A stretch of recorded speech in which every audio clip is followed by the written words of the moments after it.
Okay,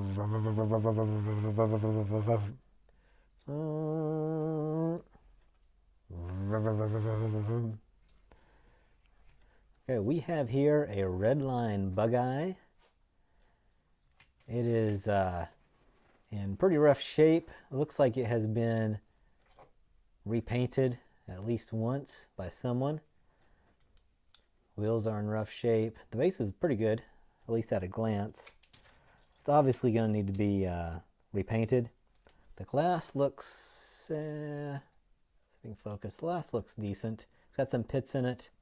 I don't think I'll replace it unless I find some really big problems with it. Still has the back cover. That's cool. My mom found this, believe it or not, at a thrift store at the bottom of a bucket of Hot Wheels, and she paid 25 cents for it. What a find. It is so hard to find cars like this out in the wild anymore. But anyway, it's going to be a fun restore, and I'm going to try and fully restore it. We're going to use Spectraflame paint. It's going to be awesome. And the first thing we got to do, like always, is get her open. So I'm going to get those rivets. Okay, so we need to punch the center of this rivet. These are round rivets. They're not flat, so that makes it harder to drill out. I've got to be really careful to get in the center. It's hard to do this from behind the camera, but we'll do my best. Oh. Not perfect, but it's going to have to do. Try and do better on this one.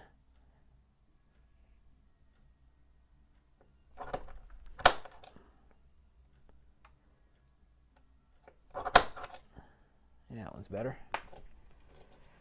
Okay. I've switched over to using a hand drill from my drill press because I can regulate the speed of the hand drill better. As soon as I can figure out how to regulate the speed of my drill press a little bit better, then I'll go back to it.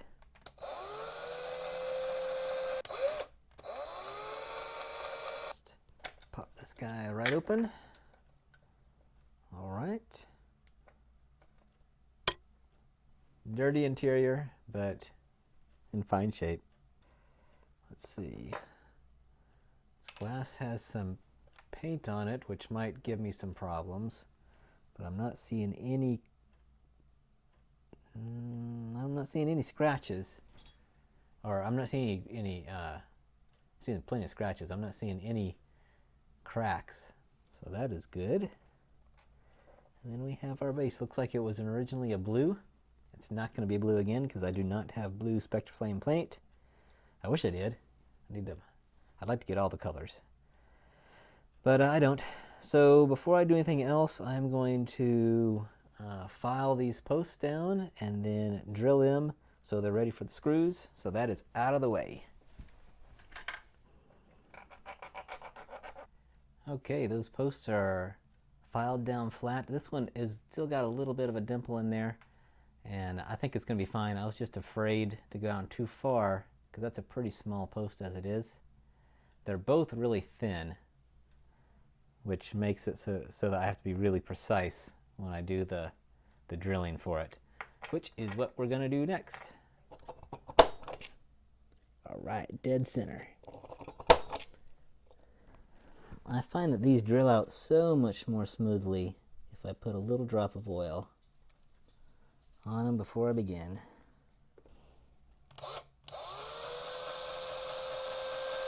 Ideally, I would take this engine cover off so I could get down and clean out that engine and make it all look beautiful. However, it is kind of clamshelled on there, and while I could try and separate those and get this off, that is really, really kind of dangerous because this metal is very easily breaks, and it's just not worth it for me to try and remove this. It's just too big of a risk. So I'm going to do it all with it attached. And so the next thing for me to do is to drop it in the stripper tank and get all this cruddy paint off. I've got my jar of citrus strip, and I really like the stripper. I've been having really good experiences with it lately. So I'm just gonna drop this guy down and let it marinate for a while in the pickle jar. So it slowly sinks in. And I'll check on that in a bit. I usually leave it in there for a few hours or even overnight sometimes. I don't think you can leave it in there too long. And it always comes out really nice. Now this paint on this glass is going to be a pain to get off, but I have to get it off. And I'm just going to sand it off. I know there's ways you can do it chemically, but I've had mixed results with that, and I just have learned not to trust it. I know that sanding works every time. So I'm just going to slowly sand this off, and it'll actually help me get the pits out of the glass anyway, so it's going to be a good thing. I'm using 1500 grit right now. If I have to, I'll go on a coarser grit, but I'd like to keep it at this. And then I'll go at a finer, probably down to 3000 for the final pass on this guy. And then I'll polish it. So this takes a lot of work to get these glass all like it should be. But it's really important because that's one of the things that people really notice. Okay, so the paint came off that really well. It wasn't that hard at all. It's a few little specks, but I tested it on the casting and those don't show. So I'm not going to worry too much about that. But it is really foggy from the sandpaper. This Novus Fine Scratch Remover, this is great plastic polish. And I will probably not use Pledge on this. I've had really bad results with Pledge. I know some people get amazing results with it, and I don't doubt that for a second. But I personally have had some really bad experiences with streaks, especially after polishing. I think it works well if you don't polish, but with the polish I use, I think it puts a film on top that helps protect the plastic, and that also keeps the Pledge from adhering. Okay, here's a glass all polished up, and my test for glass to see if it's good enough is if I can read through it. And yep, no problem. I can read through that. Not an issue at all. Very clear. So I'm going to call that good. Well, that stripper's working. Let's work on the base a little bit. It's a little trickier than some of them. I can't just use a stripper or a lime out to get this off because I don't want to damage these back axles. These back axles are staying on, and I'm going to keep them and reuse them because they're caps. And these front ones I'm going to rip out. I'm not going to reuse them. So I think I'm just going to have to use a wire brush or something on this. But I do know I need to take these axles out, so I'm going to go ahead and do that. Now this is not going to be very much fun, but I think the safest thing is to just wire brush it off. So I'm going to be working on this. It's going to be a little while. I'm not going to make you watch the whole thing. But yeah, it's already coming off some. Pretty big difference already. Okay, so I got all the paint off with a wire brush, and then I went ahead and did a little bit of polishing, the polishing wheel, and did a lot of it by hand, but I used a little polishing wheel on some stuff. It's not perfect, but it's a whole lot better. And this is one of those things that you could spend days on if you wanted to, and you get diminishing returns. So I spent about an hour on it, and I'm going to stop at that because that's as much as I want to do. And after all, this is for my enjoyment. So anyway, I guess I'm just justifying not doing a perfect job. It's not perfect. Okay, for being as old as it is in remarkably good shape. Okay, I think I can date this to about 1973, 1974. It's been played with, but there's really no nicks or really big pitting in the body. It's in really good shape. Now obviously there's tons of discoloration. I haven't done anything. I'm going to polish it a little bit just to see what's underneath some of this corrosion. But anytime you have exposed metal like it had, there's going to be, see, I missed a little spot in there I need to get off, don't I? Yeah, I'll hit that in a second. But anytime that it's exposed to the air like that, there's going to be corrosion and discoloration, and there's discoloration all over this thing. It absolutely needs to be zinc plated before we go into the Spectraflame. I just want to see to make sure there's nothing hiding, and polishing will always show you the spots that you missed. Okay, and this is why I always like to polish it. See, there's a significant pit right there. Quite a few in the front, little tiny ones. It's a pretty big one right there. And then another one right there. This is a shallow one, but it's large. So these are all going to need to be sanded out if we want this car to be as good as it can be. And I would not have noticed those had I not hit it with a little bit of polish first. So that is why I always do that. So anyway, I'll probably be doing this for the rest of the evening. And when you see me again, this thing will be all nice and sanded and ready to be plated. It is going to be awesome. This is a sweet car. I love it. Okay, so our car is in the plater, getting plated right now. Zoom in a little bit, you can see the bubbles working on it. And I do 15-minute plates, take it out, put it in for 15 minutes, take it out, hit it with steel wool, and then do it again. I'll do that 4 times. That usually gives me a nice thick coat of zinc without any big crystals or any problems. So that's what I'm going to do. And I'm not going to show you all of that because it takes about an hour, and frankly it's kind of boring. This is the most exciting part, seeing it bubble. So next time you see it, it's going to be super shiny. Okay, this is where we're at.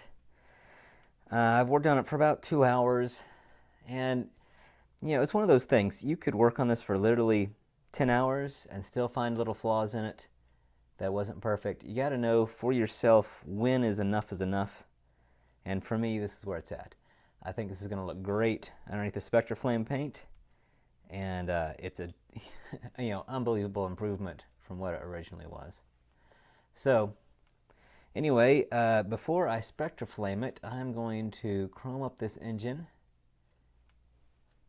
which is going to be a little tricky. I'm doing that first because I don't want this chrome paint, if I mess up on it, to get onto the Spectraflame paint. So I'm going to get some paint out of this paint pen. Okay, hopefully you can see down in there. I think that's about as good as I'm going to be able to get that. It's pretty good, actually. Okay, so I'm going to be using this focus, this Redline Shop Spectra Color Anti-Freeze. It's obviously a greenish color. And personally, I'd rather do it in a red, but I've already used the red for one color for a video, so I don't want to use the same color back to back. So anyway, I'm going to go with the green. It'll look good. How it works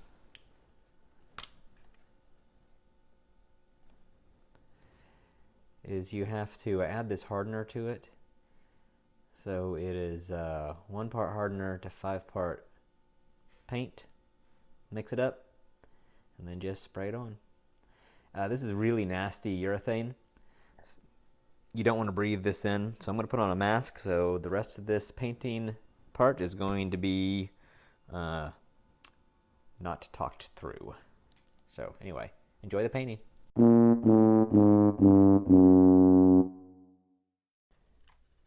Okay, so I got this put together. I put the wheels on, I put the caps on the back, and I made an axle for the front with some red lines. I'm working on a method of doing this. I wanted to show you guys, but I'm not quite ready yet to do it. I want it to be perfect, and I'm still working out some kinks. But I made that myself. So let's put this together. Oh, I guess I need to show you how awesome this looks. Yeah, this turned out really nice. Very pleased with how that turned out. Of course, we've talked about it before. Every little problem in the casting is going to show up. But this is a car that's, what, 40 years old, more than that, 50 years old. So, there's going to be little problems. I think everyone accepts that. I did decide on the base to clean it up a little bit more, especially the sides, since it's so prominent on this car. You see it so much. I'm using self-tapping screws from the Redline Shop. These things are pretty amazing.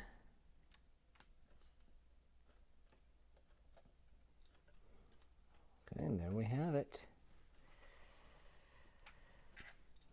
Beautiful, beautiful, beautiful. Let me get the focus right on this. All right. Vroom, vroom, vroom, vroom, vroom. Very nice. This was a fun one to do, especially considering that we found this in the wild and it was really junked up. If you remember, this is the before and now the after. And that Spectraflame paint, oh man, it does such a good job. I am in love with it. It is beautiful. And this is an awesome car too. We got the engine compartment. You can kind of see it. This is awesome. Okay, well guys, I hope you enjoyed this, and I hope to see you in my next video. Until then, have a great day. Bye. Vroom, vroom, vroom.